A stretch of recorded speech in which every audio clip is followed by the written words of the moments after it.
Boa tarde, meus irmãos. Que Jesus, o mestre amado dos nossos corações, possa nos envolver em mais esse momento de estudo nesta casa de caridade, trazendo, Senhor, um abraço da casa de Abel Sebastião de Almeida, da casa de Leon Denis, para nos juntarmos aqui a esses trabalhadores queridos desta casa, para assim, Senhor, proferirmos algumas palavras em torno da lei de destruição que está no Livro dos Espíritos.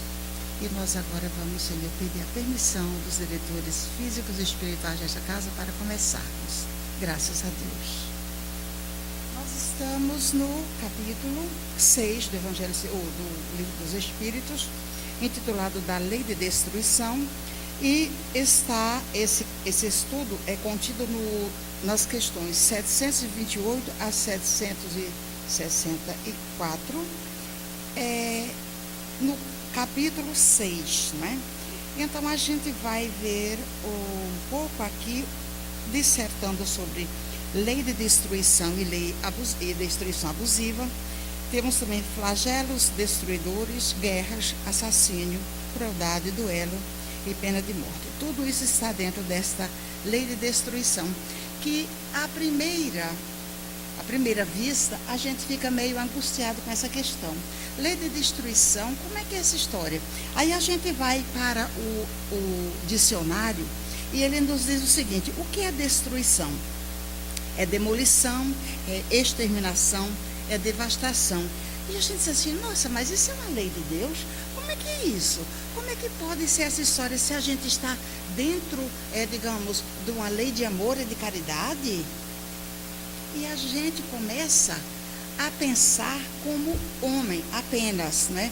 A gente começa a pensar simplesmente na matéria. A gente ainda tem muita dificuldade, né, de sair dessa materialidade e fazer essa transformação. Tem uma outra palavra, mas que agora não me vem, daqui a pouco ela vai chegar. E a gente fica pensando assim: mas como é que pode ser uma lei de Deus se a gente tem que destruir tudo, se as coisas têm que se destruir? Aí a doutrina espírita nos diz o seguinte: a gente precisa acabar, destruir em nós mesmos, isso é, modificar em nós os nossos arquétipos, isso é, aquelas ideias que nós trazemos que são milenares a respeito dessas palavras, a respeito desses temas, né, para que a gente possa adentrar a um novo conceito, né, de destruição. Porque, na verdade, o que é que nos diz a doutrina espírita? Sendo a lei de destruição uma das leis de Deus, ela é uma lei divina, está dentro daquelas 10 leis morais, né, que Kardec colocou neste livro. Ela está entre a lei de conservação, a lei de adoração e tem mais uma outra de progresso. Então, a lei de destruição está entre todas essas. Então a gente tem que pensar que isso deve ser uma coisa muito importante, né? E o que é que a doutrina espírita nos diz? Que, na verdade, a gente tem que transformar, dentro da nossa cabeça, dentro do nosso ser, dentro da nossa alma, essa questão, para que a gente possa ver essa destruição não como o acabar com tudo, mas acabar com as coisas que não são necessárias dentro de nós mesmos, conseguirmos extrapolar essa materialidade e pensar em nós mesmos como espíritos, também sabendo que da vulnerabilidade da matéria. Tudo o que é material há de ser destruído, né? Então a gente vai começar lei de destruição necessária e abusiva. Qual é uma das coisas assim mais interessantes ou menos interessantes para a gente, né? Que é necessário para que a gente possa evoluir. Uma destruição que é necessária para que a gente, alma, espírito, possa evoluir. É a destruição do nosso próprio corpo. E a gente nunca pensa nisso, a gente sempre pensa que vai ficar aqui eternamente, não é? A gente pensa que, nossa, mas por quê? Inclusive Gabriel Delane, ele fala muito sobre essa questão, né? ele diz o seguinte, que quando nós nascemos, nós já começamos a morrer. Por quê? Só o respirar, só o oxigênio, ele já nos vai fazer uma queima, né, de nossas energias, né, gerando, digamos, um fator que vai começar a embotar, ou melhor, diminuir aquele nosso fluido vital.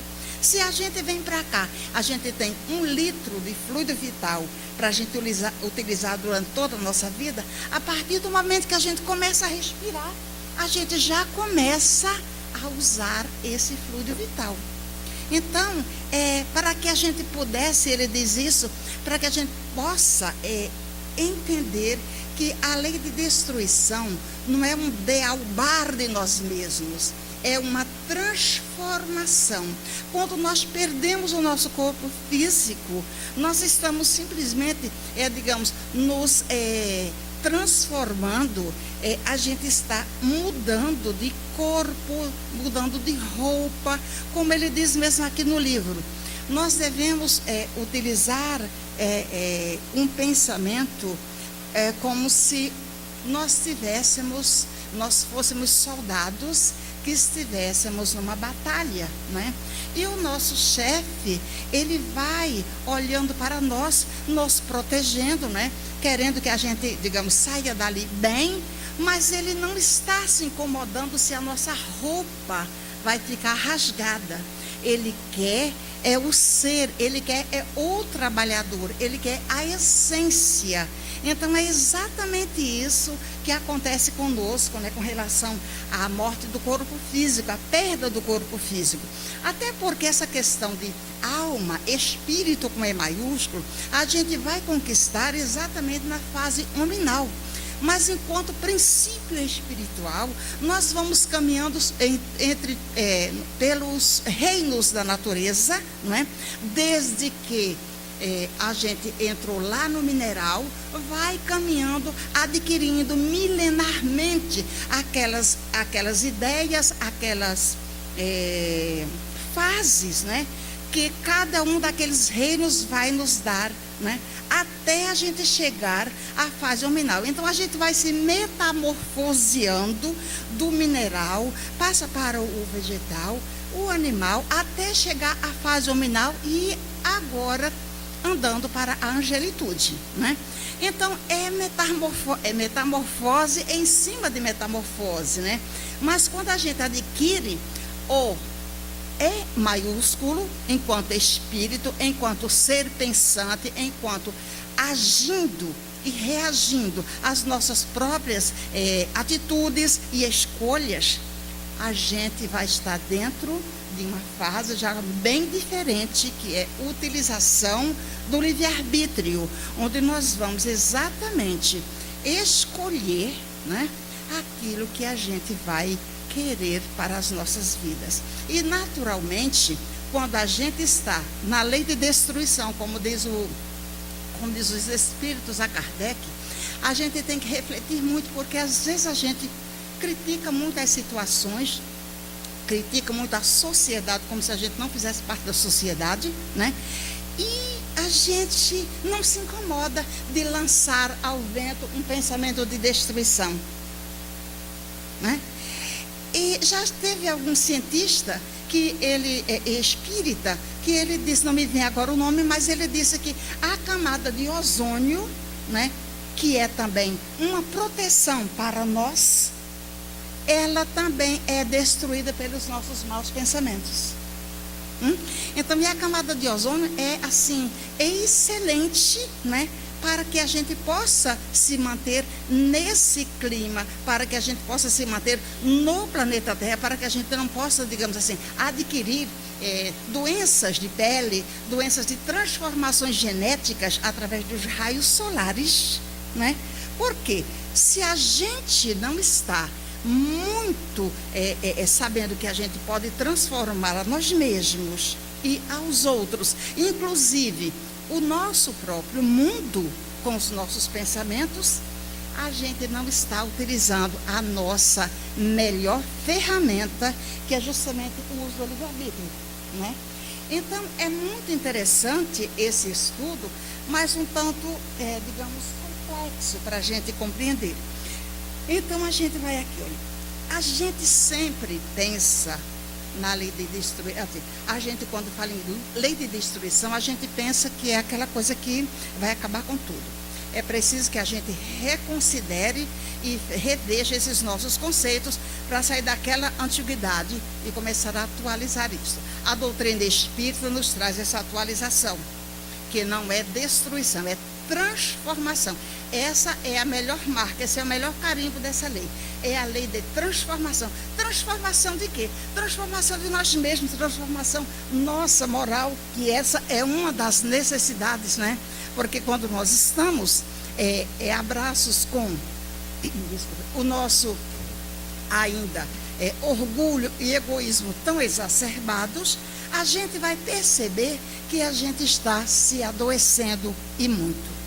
Então é preciso que a gente compreenda que necessita transformar-se moralmente para que nós possamos também fazer um mundo melhor para nós e para os outros.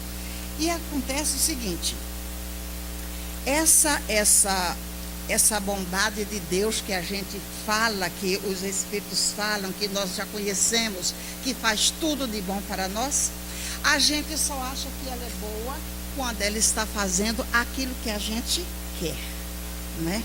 Ai, mas Deus misericordioso, Deus bom, Deus isso e aquilo, Deus tudo, até chegar uma dor, até chegar uma perda, até chegar alguma coisa que abale. Por exemplo, agora um vulcão na Guatemala, né? Depois mais um terremoto, mais não sei quantas pessoas mortas, mais não sei quantas pessoas soterradas, estão, digamos assim, associando a Pompeia, quando foi soterrada pelo Vesúvio. Quer dizer, não é uma coisa simples. Não é uma coisa simples. Nós estamos aqui tranquilos, seguros, sem nenhum tremor, sem nenhuma cinza de vulcão por aí fora. Mas e a cinza dos nossos pensamentos? Às vezes elas estão nos soterrando sem a gente perceber. E às vezes esse é um flagelo destruidor permitido por Deus. Para quê? Para que possa, além de levar, digamos, grande parte, digamos assim, um número maior de pessoas à morte, isso também vai fazer em nós uma contundência. Isso é, caramba, como é que é isso? Porque às vezes a gente vive tão confortavelmente na nossa vidinha que a gente não tem ideia do que é que dói na vida do outro, do que é que passa na vida do outro, o que é que está acontecendo com o outro. A gente só cai nessa real e só entra nessa contundência quando a coisa é conosco, né? Mas é muito sério a gente perceber, porque é justamente essa contundência, esse choque que dá na nossa alma, que vai fazer com que a gente estabeleça exatamente bem e mal. O que é que eu quero? Eu estou fazendo o que com isto? Eu estou orando, eu já parei para pensar realmente no que é que está acontecendo, o que é que está acontecendo com a nossa cidade. É uma lei de destruição, é abusiva, essa é abusiva. Mas se cada um de nós quiser ajudar, não é para se juntar a quem está matando e roubando, claro que não, mas é para que a gente possa fazer o melhor, orar. Ah, eu não posso sair na rua porque eu vou ser destruído, porque pegaram uma arma, eu soube no jornal. É melhor que a gente, para não se autodestruir, também não esteja o tempo inteiro sabendo de todas as notícias ruins. Se a gente primeiro não se preservar no evangelho no lar, se a gente não se preservar na coragem, na determinação de se enfrentar para poder enfrentar o mundo exterior, a gente está comprando uma depressão, a gente está comprando uma síndrome do pânico e vai ser difícil a gente evoluir desse jeito. Por quê?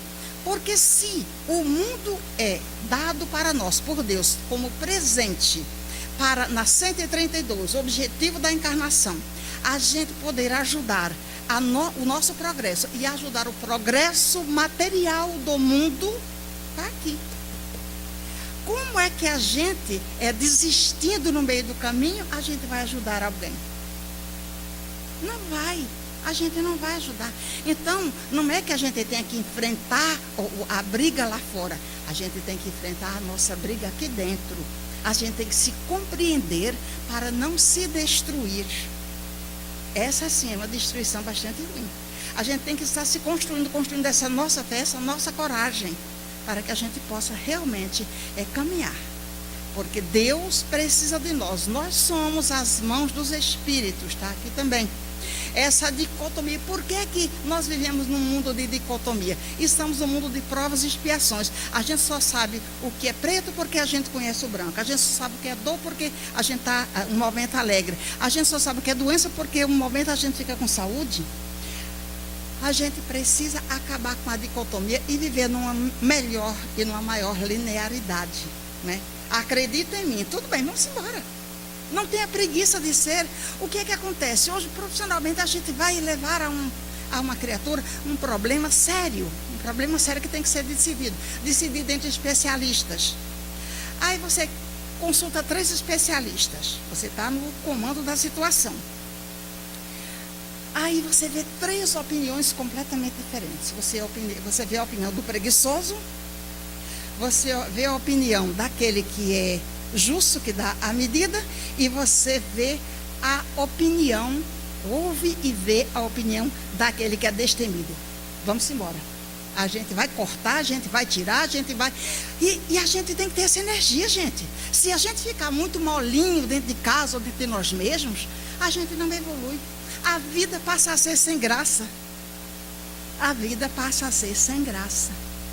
Então, se a gente não adquirir essa coragem, essa alegria dentro da gente mesmo, para a gente levar para o outro, a gente já está meio que desistindo.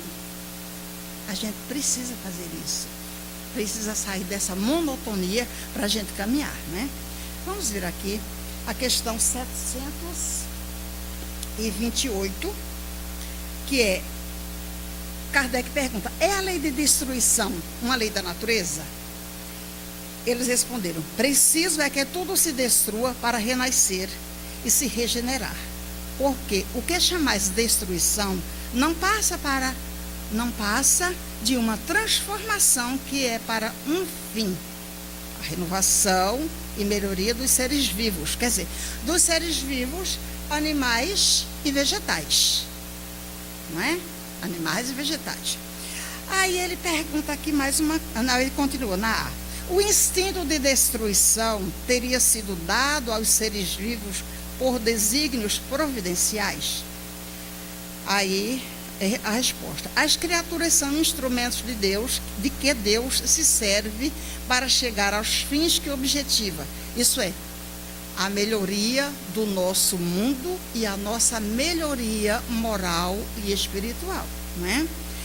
Para se alimentarem, os seres vivos reciprocamente se destroem.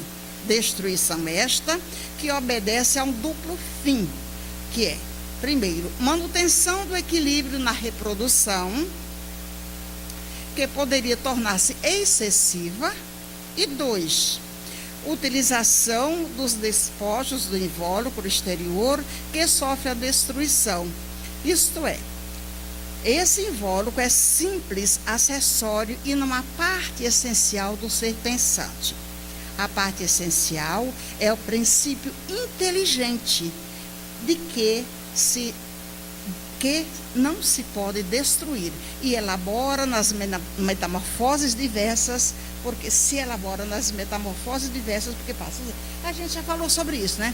Que a nossa caminhada nos reinos da natureza faz justamente essa metamorfose para que a gente saia de princípio inteligente para um espírito com E maiúsculo, né?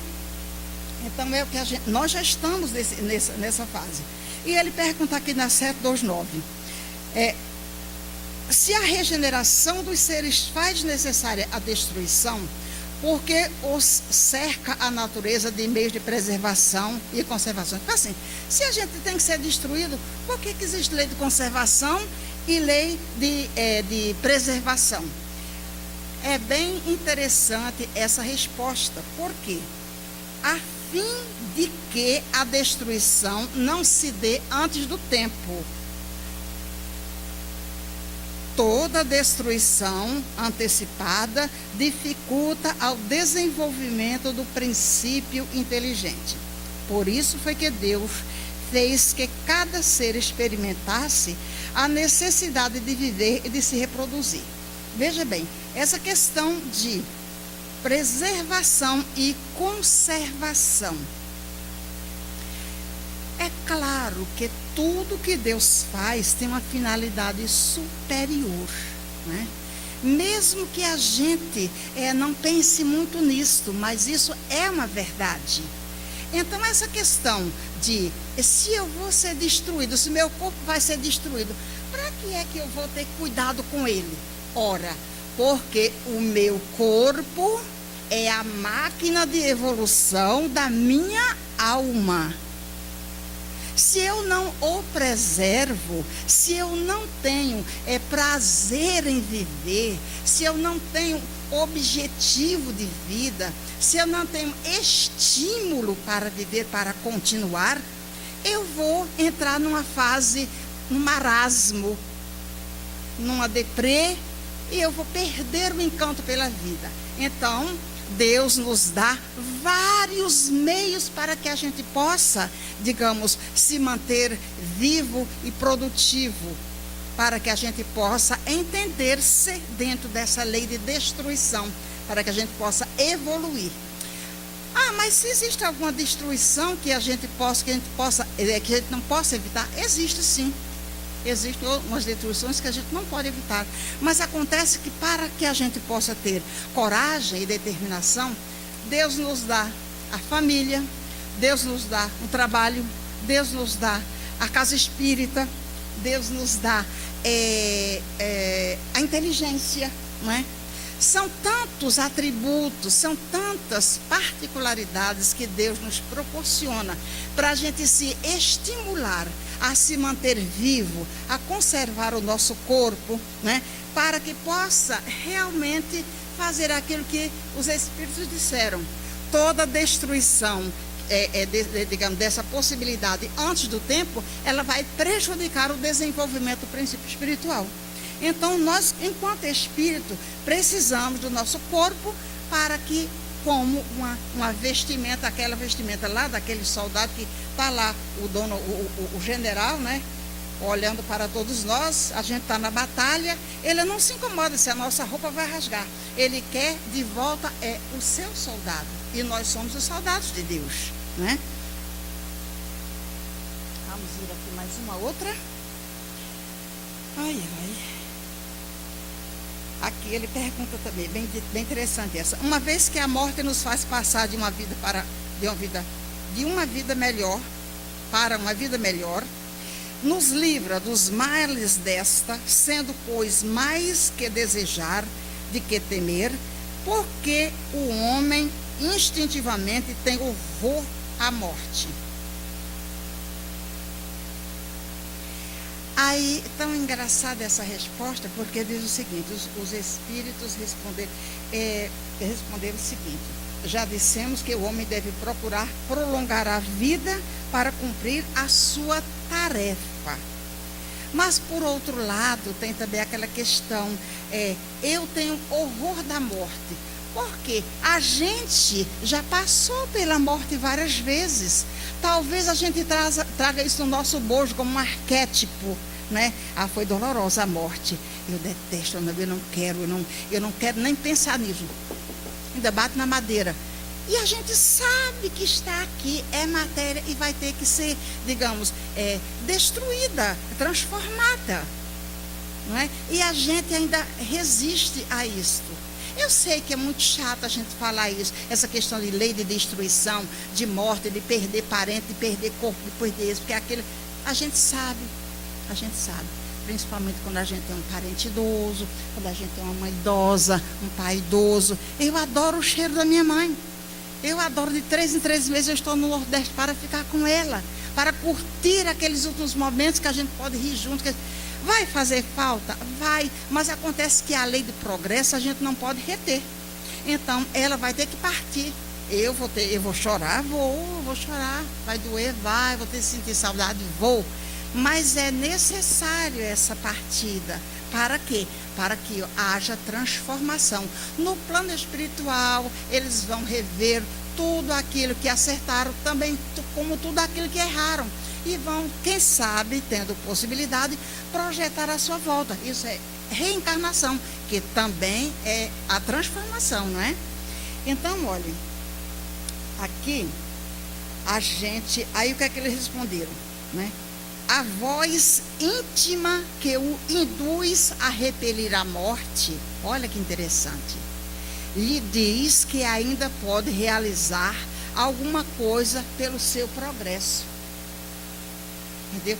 Não é só uma questão de medo, é uma questão instintiva, mas assim de preservação, de continuação aqui, daquele programa que foi assinado lá em cima, que a gente não se lembra, né? Mas instintivamente tem alguma coisa que diz assim, vamos continuar, é para frente que a gente vai andar, né? E ele diz o seguinte: a ameaça de um perigo constitui aviso para que se aproveite do adiantamento que Deus lhe concede. Mas, ingrato, o homem rende mais graças, às vezes, à sua estrela do que ao seu Criador. Aí se livra de um acidente grave. Caramba, mas eu tenho uma sorte. Nossa, que sorte! Ao invés de dizer, Jesus, ou Deus, ou Pai, obrigada, valeu, meu anjo protetor, meu guardião, obrigada, valeu. Não, a gente sempre vai estar achando que é o bambambam da história, né? Aí às vezes a gente até perde com isso, né? Por quê? Porque a espiritualidade está tão nos sustentando, nos amparando, ali parece um monte de bebê e eles em cima, do lado do outro. Mas às vezes a gente sai com cada frase, cada pensamento, cada ideia, que realmente aquilo é que é a nossa verdade, aquilo é que a gente realmente pensa, né? Aí aqui, olha, a 732, ele pergunta, será idêntica em todos os mundos a necessidade da destruição? A gente sabe de antemão que quando ele fala em todos os mundos, a gente conhece a destruição do nosso mundo, não é? Essa questão de morte, essa questão de decomposição, né? Mas os espíritos dizem que nos mundos mais elevados, a morte não é como nós. Primeiro que os espíritos têm corpos extremamente leves, né? Não tem essa materialidade, essa brutalidade que nós temos ainda, né? E outra coisa, eles têm uma vida muito longa, muito longa. E pela matéria mais sutil, não há essa destruição como nós temos aqui, de você ter que, digamos, de cheirar mal, disso, aquilo. Não, é diferente. Então a gente não sabe. O Bernard Palissy até fala na revista de 1858, né, sobre Júpiter, mas assim, ele vivencia, porque ele é de lá, essa situação, está lá, aliás, essa situação. Mas é preciso que a gente vá entendendo você, enquanto do planeta Terra, para abstrair essa palavra, viu? Lá no início que eu não sou. Abstrair essa materialidade e se ver como espírito, que a gente ainda tem muita dificuldade, né?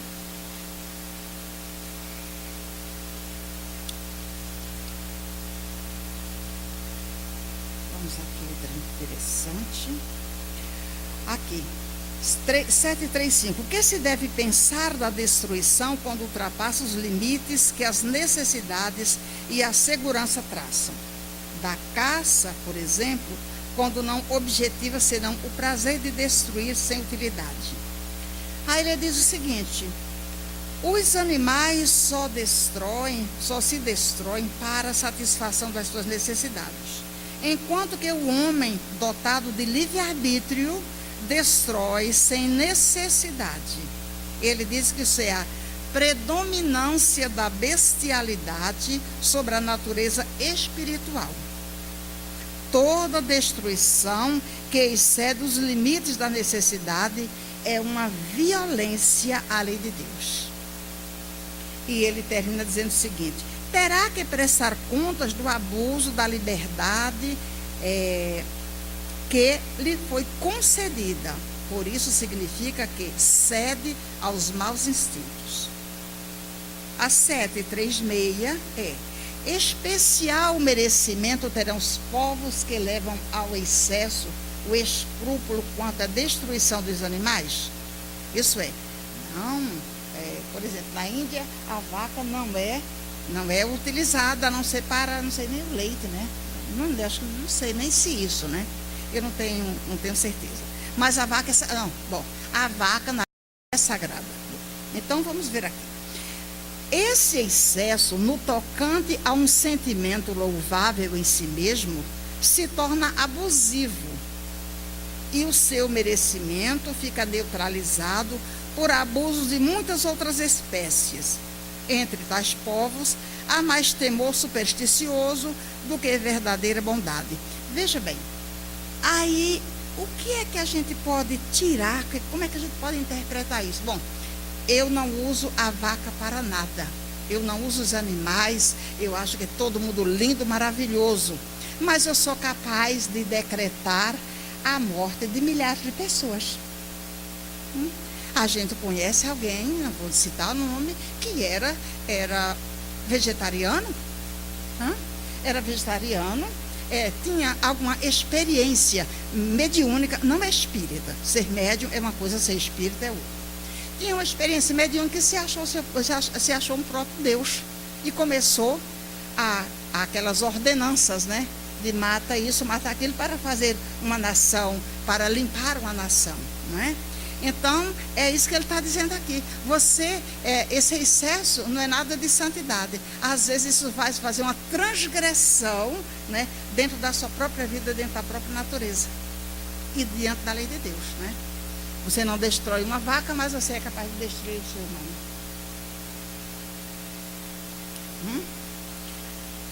Agora, a 738, ele pergunta o seguinte: para conseguir a melhoria da humanidade, não podia Deus empregar outros meios que não os flagelos destruidores?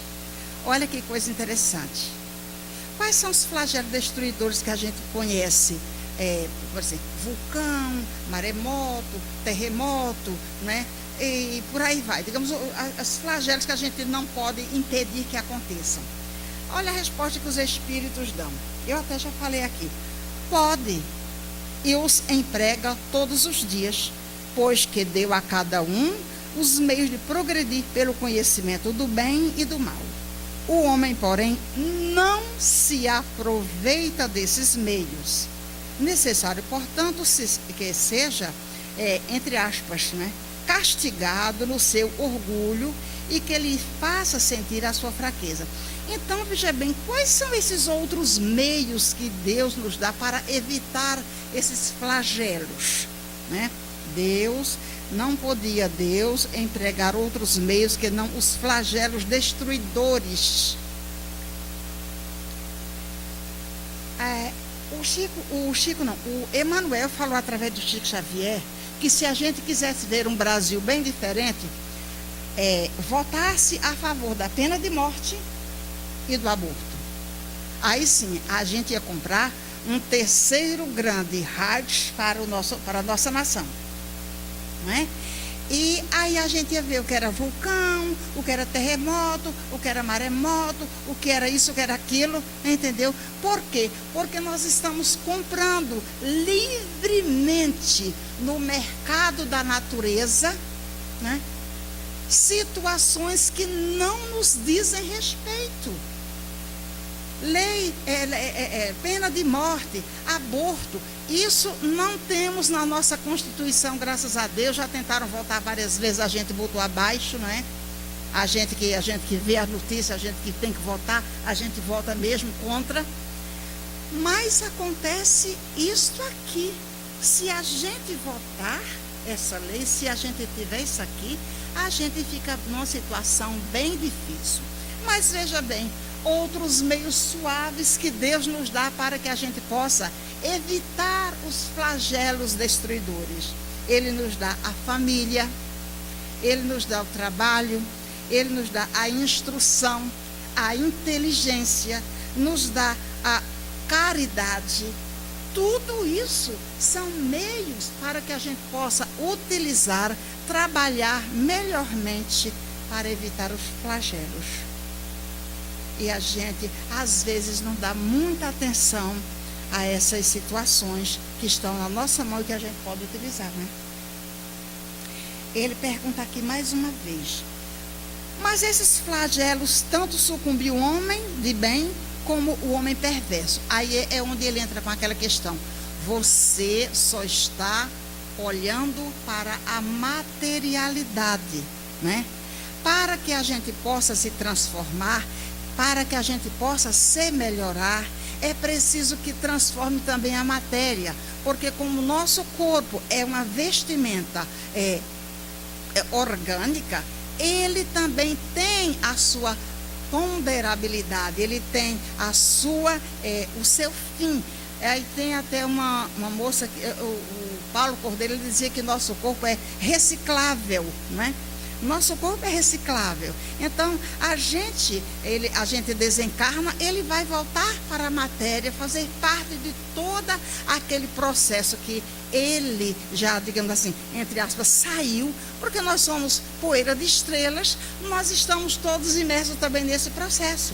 É onde Paulo dizia que a gente é o pó, a gente é feito do pó e ao pó voltará. E às vezes a própria igreja, né, achava que era do barro, né? O homem foi feito do barro, é a costelinha de Adão, não sei o que, tarará. É isso, nós somos poeira de estrela, o nosso corpo tem poeira de estrela. A gente sai na rua, a gente está recebendo. Claro que a gente não vê, nossa, olha aqui, isso aqui é poeira de Marte, poeira de Júpiter. Não, mas a gente tem na nossa constituição física, né? Então, olhe, ele diz aqui: durante a vida o homem tudo refere ao corpo, entretanto, de maneira diversa, pensa depois da morte. Ora, conforme temos dito, a vida do corpo bem pouca coisa é. Um século no nosso mundo não passa de um relâmpago na eternidade. Logo, nada são os sofrimentos de alguns dias ou de alguns meses, de que tanto vos queixais, representam um ensino que vos dá e que vos servirá no futuro. Os espíritos que preexistem e sobrevivem a tudo, formando o mundo real.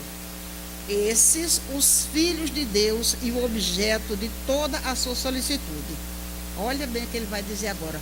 Os corpos são meros disfarces com que eles aparecem no mundo. Por ocasião, olha aqui, aquele que eu estava falando agora, por ocasião das grandes calamidades que dizimam os homens, o espetáculo é semelhante ao de um exército cujos soldados durante a guerra ficassem com seus uniformes estragados, rotos ou perdidos. O general se preocupa mais com seus soldados do que com os uniformes deles, né? Então, a gente é importante para Deus, mas a gente precisa também se achar importante, não aquela importância que eu sou mais do que ele, do que você, não. Mas quando eu digo importância, a gente tem que ter coragem de viver, a gente tem que ter um tônus, a gente tem que ter uma energia para a vida, a gente tem que ter uma alegria íntima, a gente precisa ser alegre, afinal de contas, filho de Deus tem que ser alegre, né? Filho de Deus tem que ser alegre, né? Isso não é, às vezes eu vejo as pessoas tão contidas, tão retidas, tão trancadas, que a gente fica assim, meu Deus, qual é o momento que essa vida tem alegria? Que esse espírito tem um momento de alegria. É preciso que a gente sorria. A gente só recebe da vida aquilo que a gente dá para a vida. Ninguém vai receber o sorriso se você vive de cara mofada o tempo todo. Tenho certeza disso. Ninguém recebe um sorriso.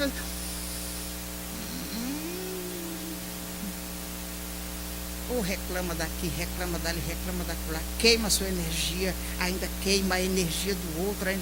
Não, a gente tem que estar. Às vezes até tem uma reclamaçãozinha, mas acabou. Não passa de 5 minutos. Vamos embora, né? Para que a gente possa não se destruir, né? Agora, eu fiz o seguinte: como como eu sei que é muita coisa, que não vai dar tempo, né? Olha, aí eu fiz o seguinte: nós temos flagelos destruidores, como assim, da destruição abusiva, nós temos flagelos destruidores, nós temos guerras, nós temos assassínio, nós temos crueldade, duelo e pena de morte. Dos flagelos destruidores, a gente, na destruição abusiva, nós temos o seguinte: o que é que ela revela para nós? Revela a mentalidade violenta que nós ainda temos. E isso vai gerar consequências inomináveis para o homem, para a natureza e para o nosso próximo. Esses atos que nós fazemos, né? A lei de destruição, ela não existe, assim, ela não é prevista, porque ela é causada por nós. E ela destrói, ela coloca em risco a vida do planeta. Olha que interessante, quer dizer, que desinteressante. A nossa violência, ela põe em risco a vida do planeta. Aí a gente diz assim: poxa, mas é uma coisa mais estranha, como é que isso se dá, né? E a gente vai começar a fazer aquelas histórias assim, tipo, a minha cidade, quando é que eu tenho uma cheia, quando é que eu tenho ruas cheias, quando é que eu tenho doenças, quando é que eu tenho um avassalamento, digamos, por uma chikungunya, por mosquitos, quer dizer, todas essas doenças que a gente ficou a braços nesses últimos anos por conta de mosquito. Isso é vindo de quê? Do nosso próprio lixo, da nossa própria incúria, né? Da incúria nossa e dos nossos governantes, porque não acham que é interessante fazer isso, fazer aquilo, mas começam do governo, somos nós. Quando a gente não ensaca o nosso lixo, quando a gente não bota o nosso lixo na caçamba, quando a gente deixa o lixo cair e ir para a rua, quando entope os ralos, quando entope os bueiros, quando entope isso, aquilo, outro, e vem a água e só sobra, quer dizer, derrama, ultrapassa todos os limites, não tem bueiro para ele. O rio Maracanã transborda, o rio não sei o que transborda, e tudo transborda, e fica um grande lixo no meio do Rio de Janeiro. Aí a gente tem o quê? A gente vai ter doenças, a gente vai comprar na farmácia da própria vida um monte de doença que nós poderíamos ter evitado, né? Então, isto é uma violência. A gente pode evitar isto. Então, o que depender da gente, a gente tem que fazer, a gente tem que evitar, né? Flagelos destruidores, né? São aqueles, né, que a gente não está, digamos, dominando. Por exemplo, nós temos aqui flagelos destruidores, nós temos os vulcões, maremotos, terremotos, coisas. Mesmo assim, Deus ainda dá a inteligência ao homem para prever e para tentar conter, ou pelo menos deslocar aquela população daquele local, para que não hajam tantas mortes, né? Isso Deus nos dá inteligência, né? Agora, com relação às guerras, a guerra é necessária? A guerra é necessária? Veja bem, a guerra ela é gerada pelo orgulho do homem, né? Pela contundência, pela ganância do homem. Mas será que é só isso? Será que ela não redunda, digamos, em um bem para a humanidade? Será que fica alguma coisa aí de positiva para a humanidade?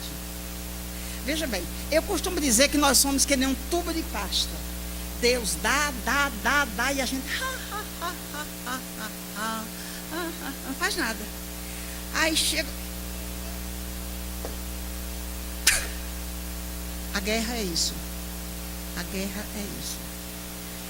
A nossa violência, a nossa crueldade, o nosso instinto assassino chega a tal ponto que a gente toma uma atitude para que possa, digamos, extrapolar toda essa nossa raiva, a raiva que tanta gente tem atualmente.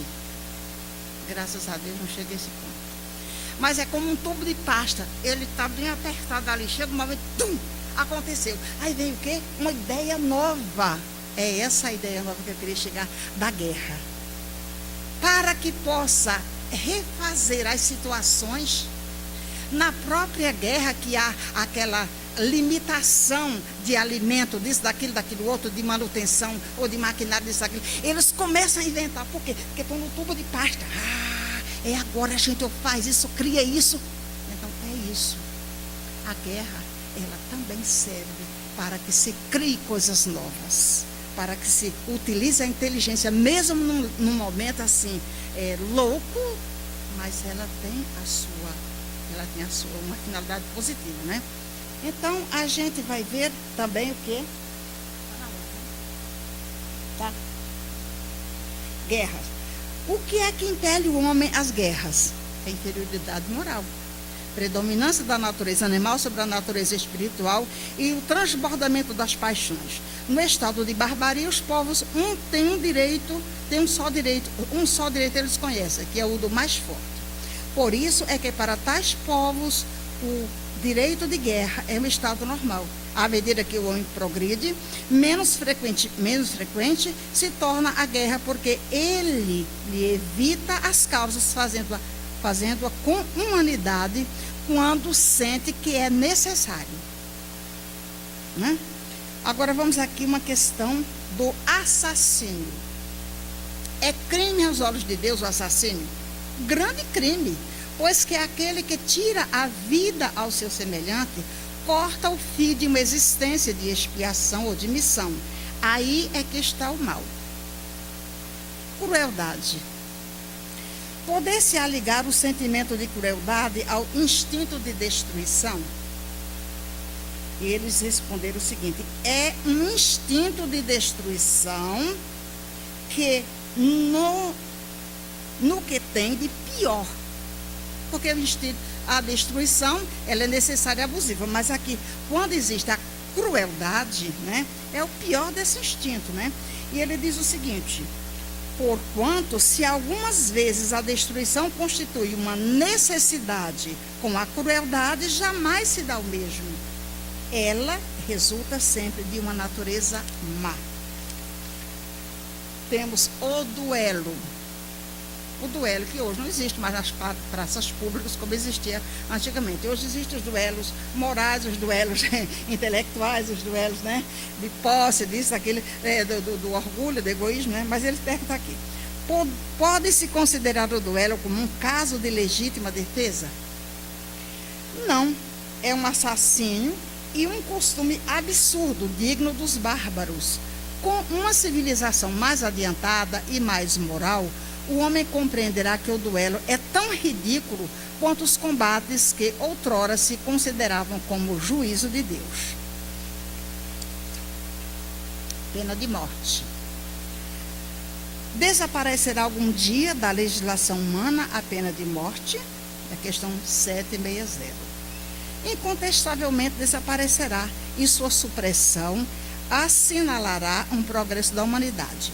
Quando os homens estiverem mais esclarecidos, a pena de morte será completamente abolida da terra.